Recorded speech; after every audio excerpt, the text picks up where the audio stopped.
다 함께 새롭게 번역된 사도신경으로 우리의 신앙을 고백하겠습니다. 나는 전능하신 아버지 하나님 천지의 창조주를 믿습니다. 나는 그의 유일하신 아들 우리 주 예수 그리스도를 믿습니다. 그는 성령으로 잉태되어 동정녀 마리아에게서 나시고 본디오 빌라도에게 고난을 받아 십자가에 못 박혀 죽으시고 장사된 지 사흘 만에 죽은 자 가운데서 다시 살아나셨으며 하늘에 오르시어 전능하신 아버지 하나님 우편에 앉아 계시다가 거기로부터 살아있는 자와 죽은 자를 심판하러 오십니다. 나는 성령을 믿으며 거룩한 공교회와 성도의 교제와 죄를 용서받는 것과 몸의 부활과 영생을 믿습니다. 아멘.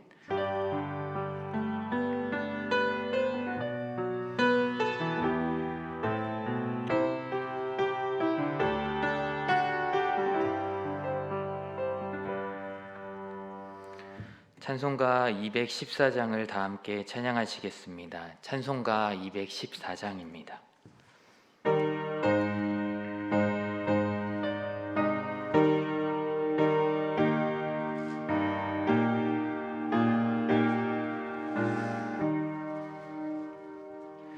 나 주의 도움 받고자 주 예수님께 빕니다. 그 구원 허락하시사 날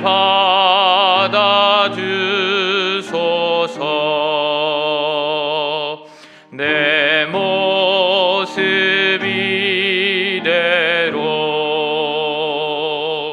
주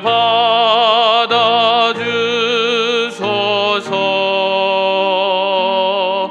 날 위해 돌아가신 주 날 받아주소서.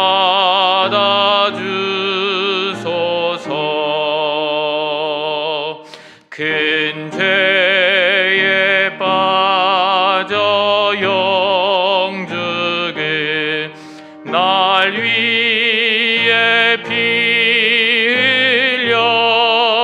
흘렸으니 주 형상대로 빚으사 날 받아주소서.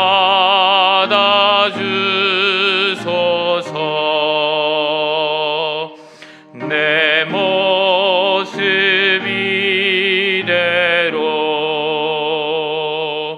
주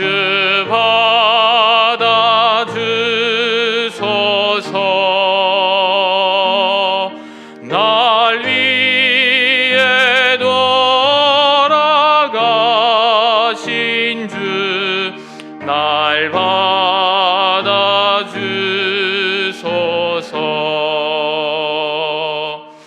내 힘과 결심 약하여 늘 깨어지기 쉬우니 주 이름으로 구원해 날 받아주소서.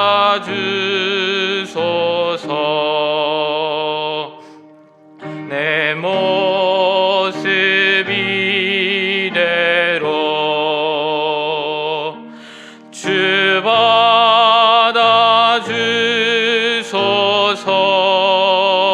받아주소서.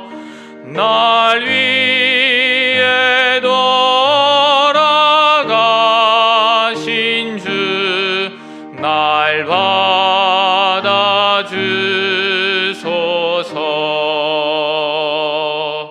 내 주님 서신 발 앞에 나 꿇어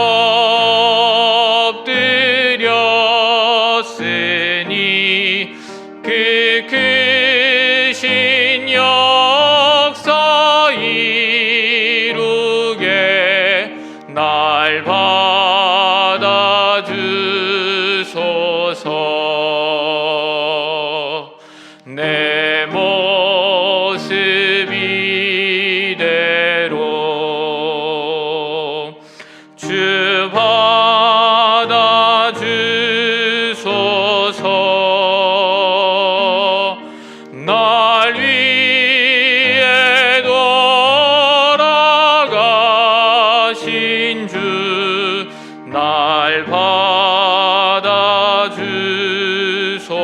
하옵소서.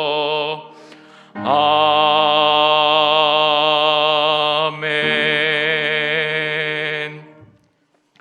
교회 소식은 주보를 참고해 주시기 바랍니다. 그리고 예배가 끝나고 나가실 때 1층 빨간 계단이 미끄러우니 지하 1층 출입구를 이용하여 주시기 바랍니다. 오늘 우리에게 주시는 하나님의 말씀은 마태복음 20장 1절에서 16절입니다. 마태복음 20장 1절에서 16절 말씀은 제가 가진 성경 신약 성경 33쪽입니다.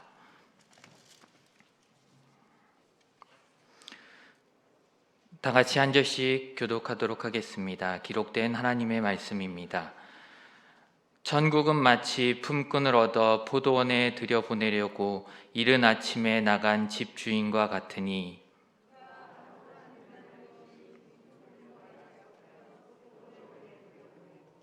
또 제3시에 나가보니 장터에 놀고 서 있는 사람들이 또 있는지라.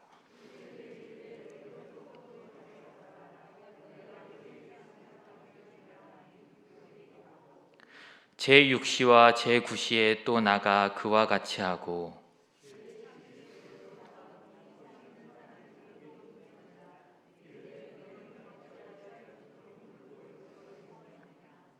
이르되 우리를 품꾼으로 쓰는 이가 없음이니이다. 이르되 너희도 포도원에 들어가라 하니라.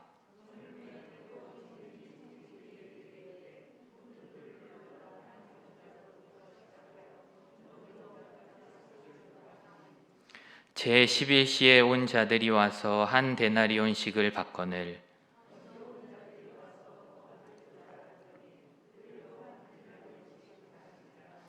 받은 후 집 주인을 원망하여 이르되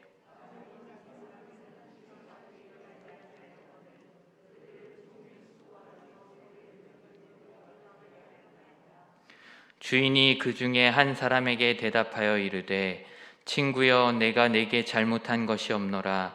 내가 나와 한 데나리온의 약속을 하지 아니하였느냐.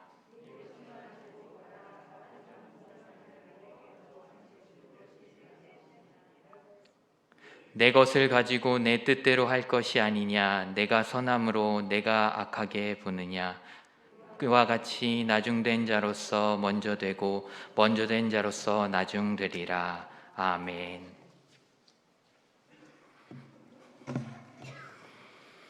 기도하겠습니다.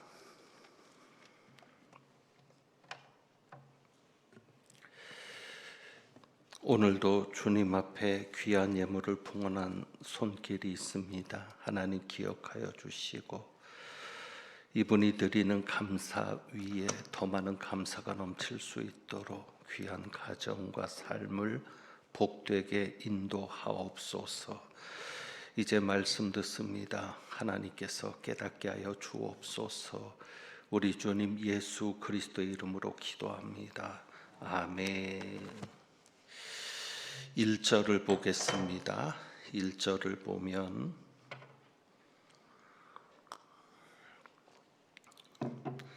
천국은 마치 품꾼을 얻어 포도원에 들여 보내려고 이른 아침에 나간 집주인과 같다라고 말씀합니다.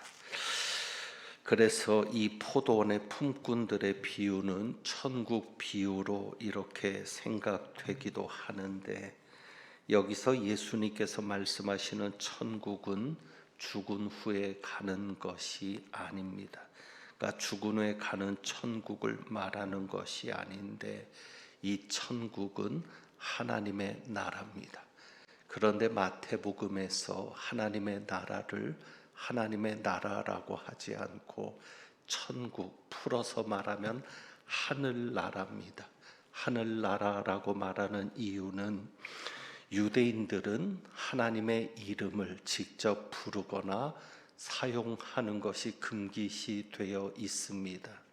하나님의 이름은 거룩한 이름이기 때문에 하나님이란 이름을 함부로 입에 올리지 않는 것이 불문율입니다.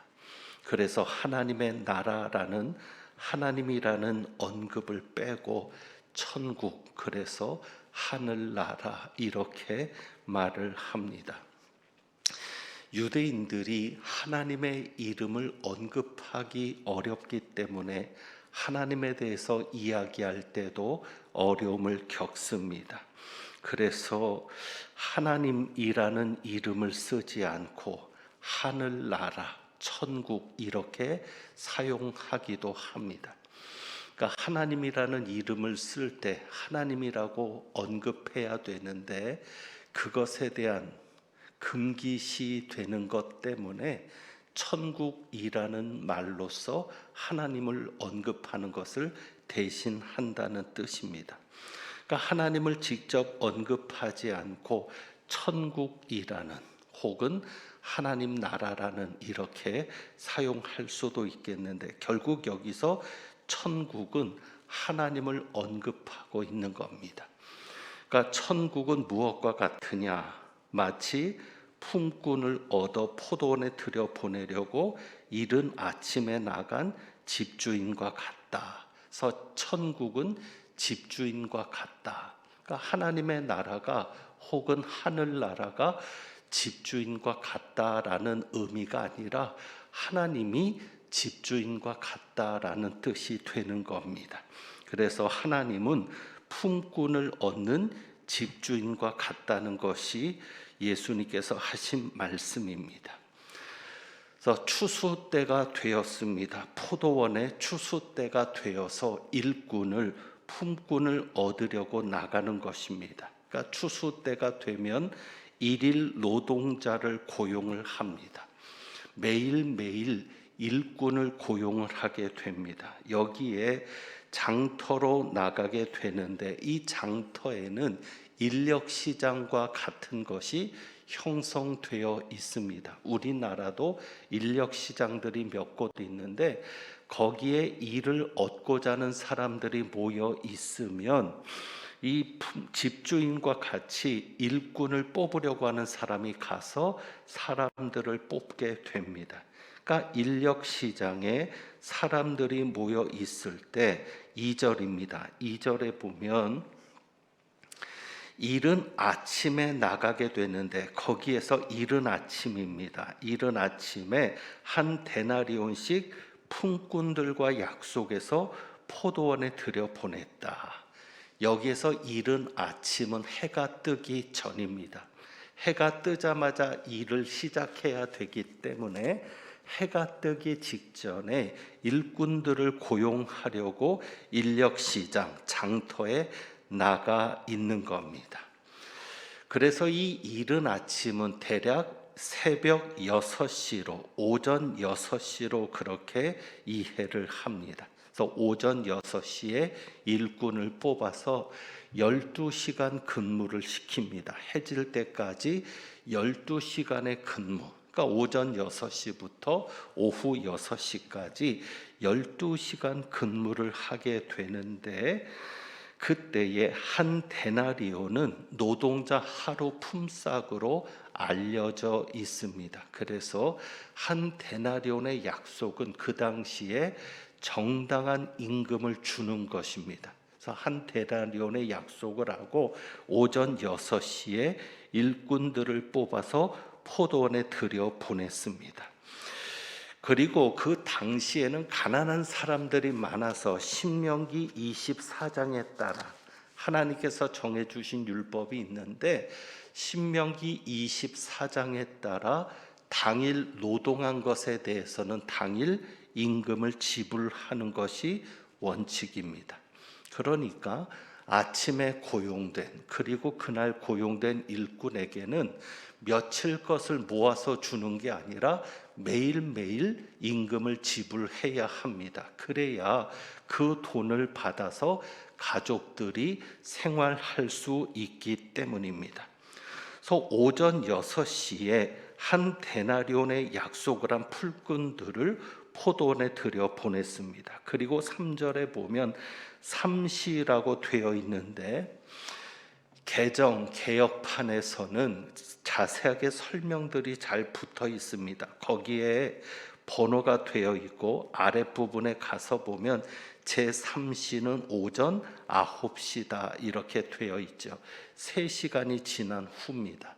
그러니까 3시간이 지난 오전 9시.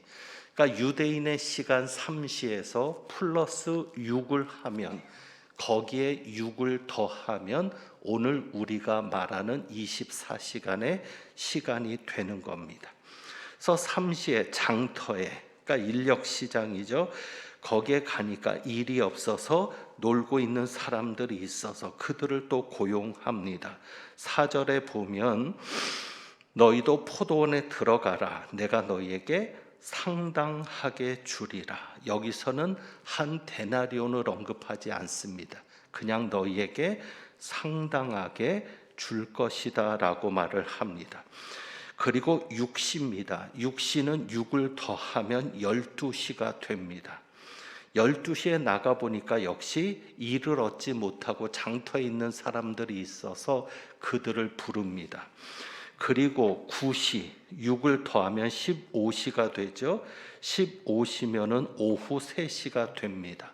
오후 3시에도 역시 일이 없어서 놀고 있는 사람들이 있고, 그리고 마지막 11시입니다. 12시, 12시가 되면 일이 끝나야 되는 때인데 일이 끝나기 1시간 전, 오후 6시에는 일을 끝내야 되는데 1시간 전인 11시, 그러니까 17시가 되죠. 오후 5시에 역시 사람들이 있어서 그들도 부르게 됩니다. 7절에 보면 너희는 어찌하여 종일토록 놀고 여기 서 있느냐. 그러니까 사람들이 말하죠. 우리를 품꾼으로 쓰는 이가 없습니다. 그러니까 너희도 포도원에 들어가라. 이렇게 말해서 1시간만 일을 한 수밖에 없는데도 그들을 부릅니다. 그리고 결정적인 것은 우리가 잘 아는 내용이죠. 이미 알고 있는 내용처럼 1시간만 일한 사람이나 12시간 일한 사람이나 똑같이 돈을 받았다고 하는 사실입니다. 여기에서 문제가 시작이 되는 거죠. 일반적으로 포도 수확이 이루어진 때는 9월 말경이라고 합니다. 이 9월 말경에 포도 수확을 하는데 그 다음에는 우기가 찾아옵니다. 비가 오는 기간이 되기 때문에 비가 오면 포도가 엉망이 됩니다. 그래서 유대인의 생활 습관에서도 1시간만 일을 해도 환영을 받는 겁니다. 어쨌거나 인력을 빨리 투입해서 빨리 비가 오기 전에 추수를 해야 되기 때문에 1시간만 일할 수 있는 사람이 있어도 얼마든지 환영을 받는데, 문제는 1시간만 일한 사람도 일을 할 수 있습니다. 우리가 생각할 때는 뭐 1시간 일하자고 사람을 뽑냐. 그런데 그만큼 포도 수확기에는 일손이 필요합니다. 그래서 1시간만 일할 수 있어도 환영을 받는 것인데, 문제는 1시간 일한 사람이나 12시간을 일한 사람이나 똑같이 돈을 받았다고 하는 사실입니다. 자, 우리가 앞에서 이 포도원 품꾼 주인, 이 포도원의 품꾼을 쓰고자 했던 이 포도원의 주인이 하나님이라고 했습니다. 하나님을 비유한 것이라고 했는데, 그러면 하나님은 불합리한 분 아니냐? 왜요? 1시간 일한 사람이나 12시간 일한 사람이나 똑같이 돈을 준다면 그것은 정말 비합리적이고 모순된 것 아니냐라는 시각을 가질 수 있습니다. 그것은 당연합니다. 여러분의 입장에서 여러분이 12시간을 일했는데 1시간 일한 사람하고 똑같이 받았다. 화도 날 것이고 모순되다고 느끼는 것은 당연할 것입니다. 여기에서 집주인이 했던 특이한 게 뭐냐면, 자, 9절에 보면 8절에 청지기에게 그렇게 말을 하죠. 청지기에게 품꾼들을 불러서 그날 일한 삭을 주라는 겁니다. 그날 일한 삭을 주는데 누구부터 주어라? 누구부터 주어라? 나중 온 자부터 시작해서 먼저 온 자까지 주어라. 자, 집주인이 똑같이 돈을 주리라고 생각했다면 먼저 온 자부터 주면은 아무 문제가 없었을 겁니다. 왜요? 그 사람은 받고 갔을 거 아니에요. 그러니까 새벽 6시부터 나와서 일한 사람부터 돈을 줬으면 그 사람은 돈을 받자마자 그냥 갔을 테니까 뭐 시끄러워질 일은 없습니다. 아무런 문제가 없습니다. 그런데 주인은 늦게 온 사람부터 주라고 하니까 먼저 왔던 사람이 그것을 다 지켜보는 겁니다. 상황이 지금 그렇게 된 겁니다. 사실 이것도 일반적이지는 않죠. 일반적이라면 먼저 와서 일한 사람부터 돈을 주고 보낼 겁니다. 그러면은 1시간만 일한 사람이 얼마를 받았는지도 모르고 그냥 갈 겁니다. 그런데 1시간만 일한 사람에게 한 데나리온을 주니까 먼저 온 사람들은 생각할 것 아닙니까? 우리는 저 사람들보다는 많이 받을 거다. 그게 9절과 10절이죠. 제11시에 온 자들이 와서 한 데나리온씩을 받거늘 먼저 온 자들이 와서 더 받을 줄 알았더니 그들도 한 데나리온씩 받은지라. 그러니까 집 주인이 일부러 한 것 같습니다. 왜요? 가르치려고. 오히려 일부러 그들을 보라고. 먼저 와서 한 데나리온씩을 받는 그들이 가지 말고, 왜? 먼저 받으면 갈 거니까 가지 말고 주인이 어떻게 주나를 보라고 그렇게 일부러 계획을 가지고 주인이 했던 것 같습니다. 그러니까 가르치려는 목적이 있었던 것이죠. 자, 여기에 나온 주인은 하나님을 비유하는데 15절에 보면 이렇게 말씀합니다. 주인이, 그러니까 이 사람들이 집주인을 원망하면서 얘기하니까 주인이 이렇게 말하죠. 내 것을 가지고 내 뜻대로 할 것이 아니냐.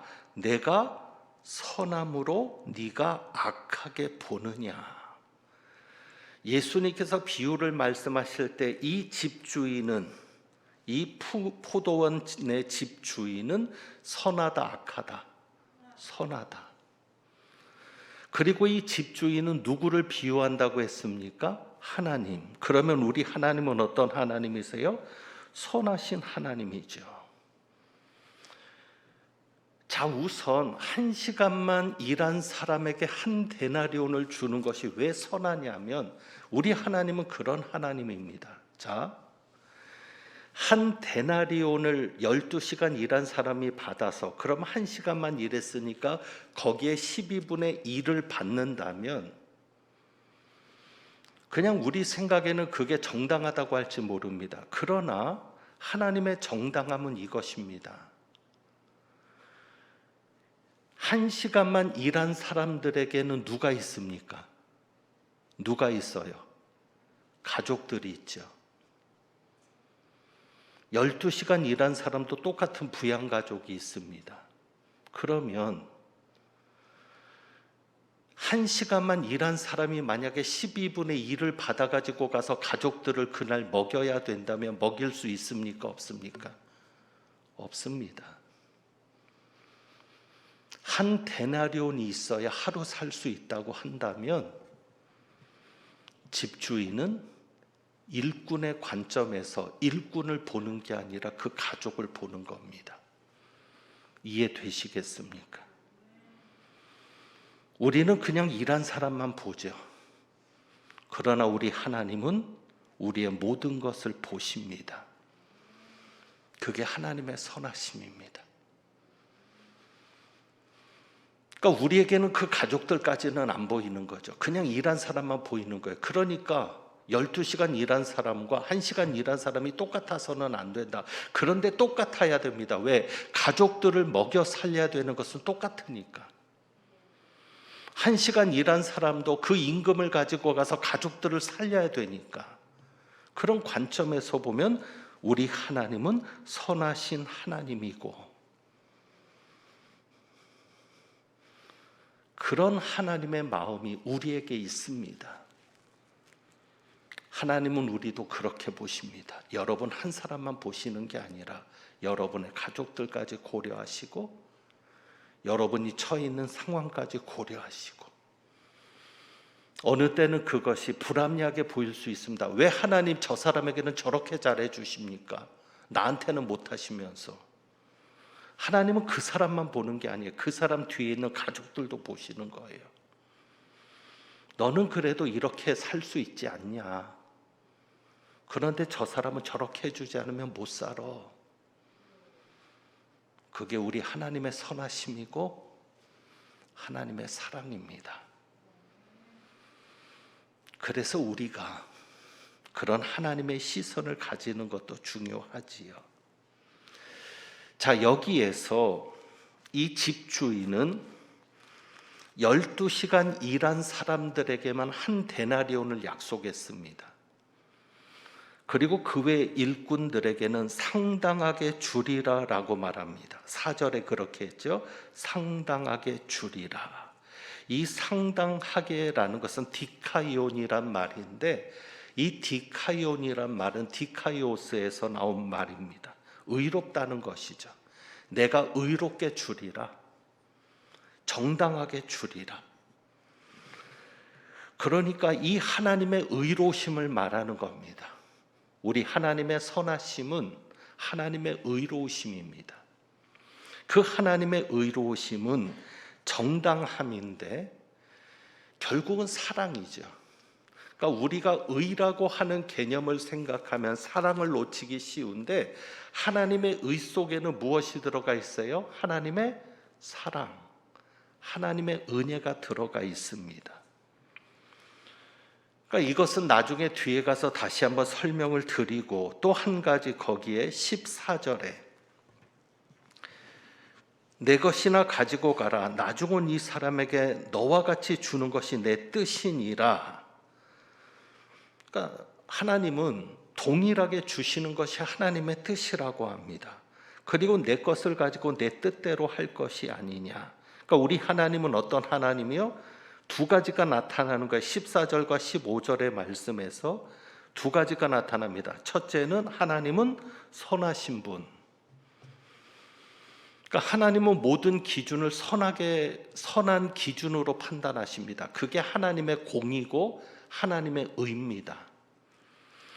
그러니까 공의의 하나님이라고 해서 무조건 무섭게 무자르듯이 하는 게 아니라 그 공의 속에도 하나님의 선하심, 하나님의 사랑, 하나님의 긍휼, 하나님의 자비가 들어갑니다.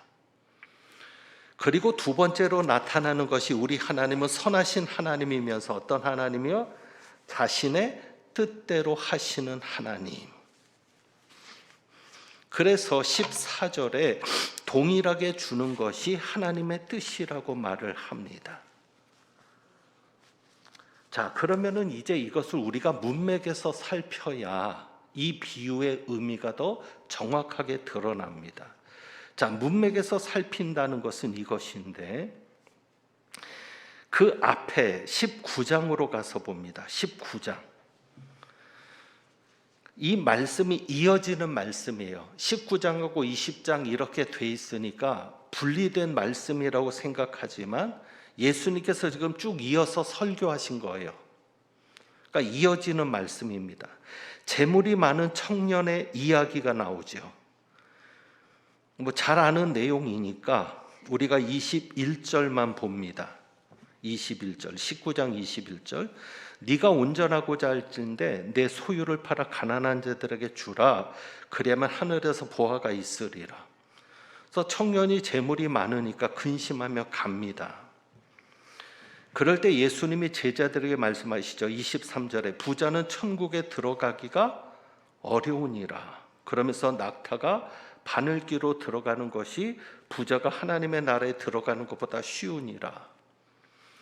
제자들이 이 말을 듣고 놀라며 말합니다. 그렇다면 누가 구원을 얻을 수 있습니까? 그럴 때 26절에 예수님께서 중요한 말씀을 하십니다. 같이 읽겠습니다. 시작.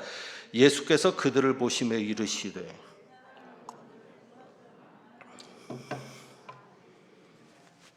아멘.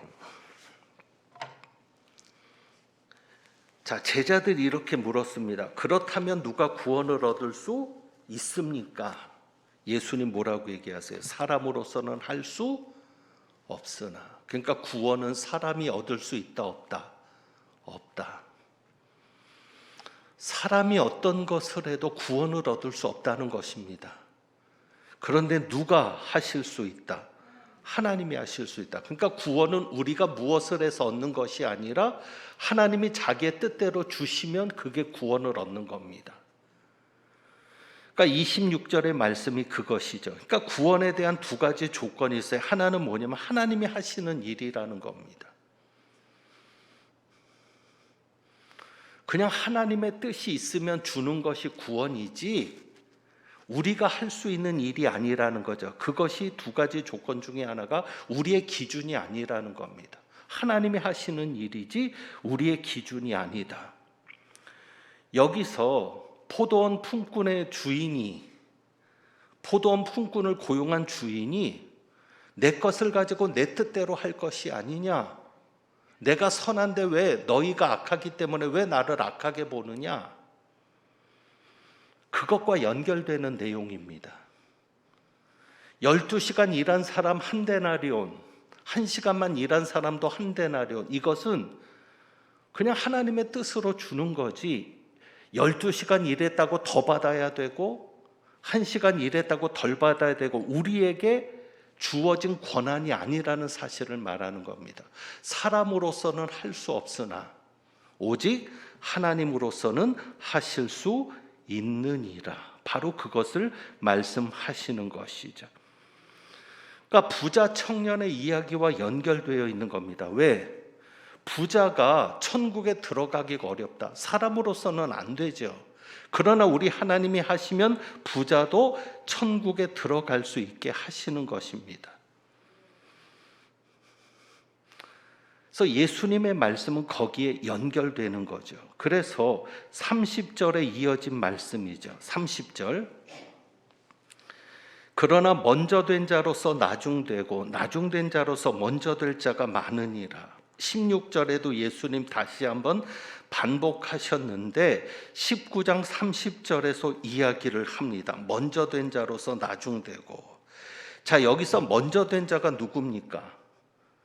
27절에 보면 베드로가 이렇게 말해요. 보소서, 우리가 모든 것을 버리고 주를 따라 싸운데 그런즉 우리가 무엇을 얻으리까?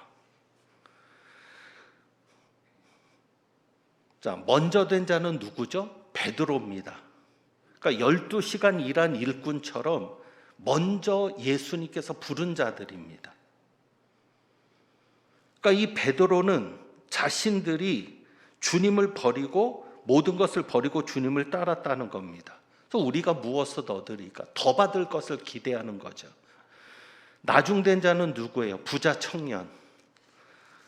그래서 저는 이런 기대를 합니다. 이 부자 청년이 결국에는 예수님을 따랐다.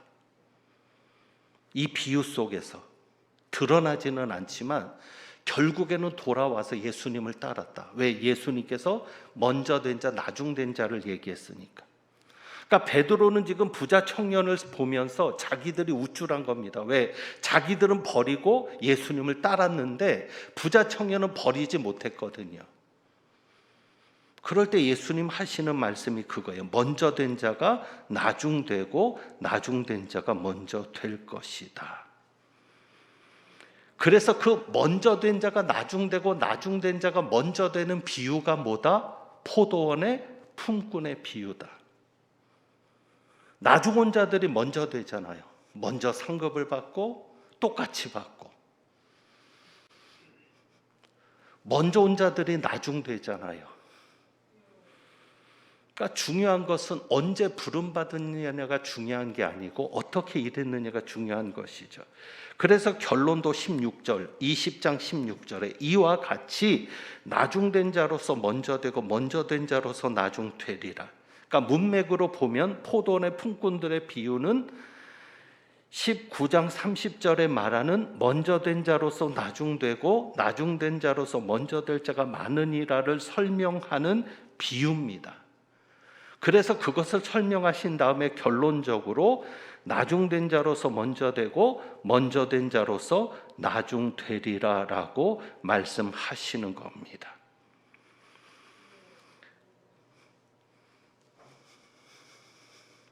지금 시간이 벌써 되어서 일단 오늘은 여기까지 정리를 하고 다음 주에 이어가겠습니다.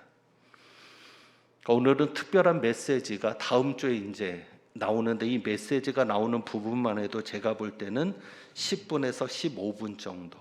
그래서 이제 좀 더 깊이 있게 이 본문을 들여다 봐야 되는데 벌써 시간이 35분입니다. 그래서 오늘은 여기까지 해서 여러분들이 한 가지만 이해하실 것은, 이 포도원의 품꾼들의 비유는 독립적인 비유가 아니다. 이것은 부자 청년의 사건이 일어나고 그 부자 청년을 보면서 베드로가 우쭐하는 겁니다. 왜? 부자 청년은 못 버렸거든요. 그런데 자기들은 버리고 왔잖아요. 아버지도 버리고 집도 버리고 배도 버리고 그물도 버리고. 그러니까 얘기하는 겁니다. 우리는 모든 것을 버리고 주님을 따랐는데 그러면 무엇을 얻겠습니까? 그런데 이 베드로의 말에도 문제가 있고 잘못된 부분이 있는 거죠. 이제 그것을 다음 주에 풀어나가면서 이 포도원 품꾼의 비유를 마무리하려고 합니다. 어쨌건 오늘 여러분들이 보실 것은, 이런 사건 속에서 예수님께서 먼저 된 자가 나중될 수 있고 나중된 자가 먼저 될 수 있다는 것을 보여주기 위해서 포도원의 품꾼들의 비유를 말씀하신 것이다. 그래서 오늘 여러분이 이것만 마음속에 기억하십시오. 먼저 된 자라고 교만하지 마십시오.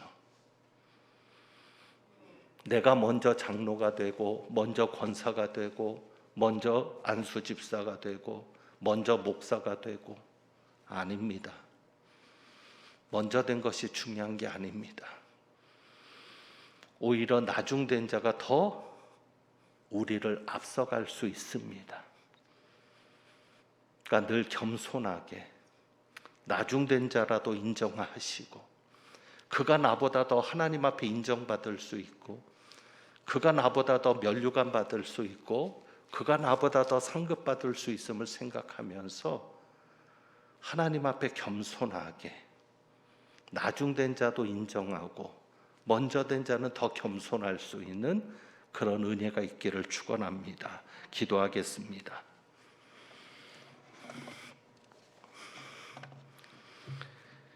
하나님 아버지, 먼저 된 자로서 나중되고 나중된 자로서 먼저 될 수 있음을 생각하고 늘 겸손하게 내가 언제 되었는지가 중요한 것이 아니라 내가 어떻게 하고 있는지가 중요함을 깨닫고 늘 그 중심을 잊지 않고 살아가는 저희들 되게 하옵소서. 우리 주님 예수 그리스도의 이름으로 기도합니다. 아멘. 찬송 부르기 전에 다시 한번 강조드리는 것은, 지금 밖에 눈이 옵니다. 그래서 그 계단이 미끄럽습니다. 내리막길도 미끄럽고, 가급적이면 지하까지 내려가셔서 지하 통로를 이용해 주시기를 바랍니다. 그리고 대리석이라 물이 있는 곳은 미끄러우니까 조심해서 돌아갈 수 있기를 바랍니다. 찬송 드립니다. 찬송가 212장 찬송합니다.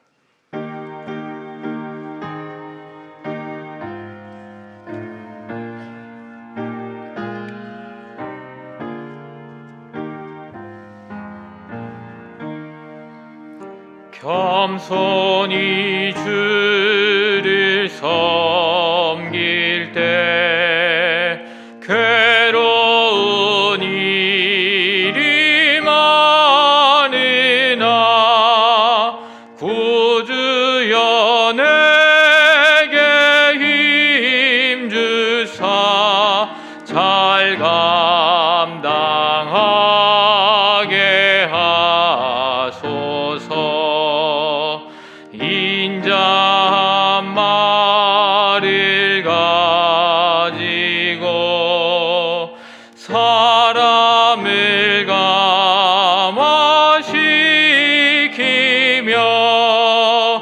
갈 길을 잃은 무리를 잘 인도하게 하소서. 구주의 귀한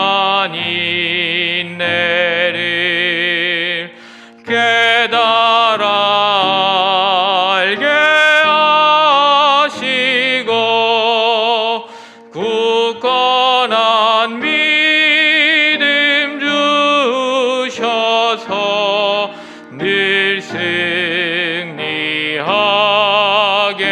하소서. 장래의 영광 비추사 소망이 되게 하시며 구주와 함께 살면서 참 평강 얻게 하소서.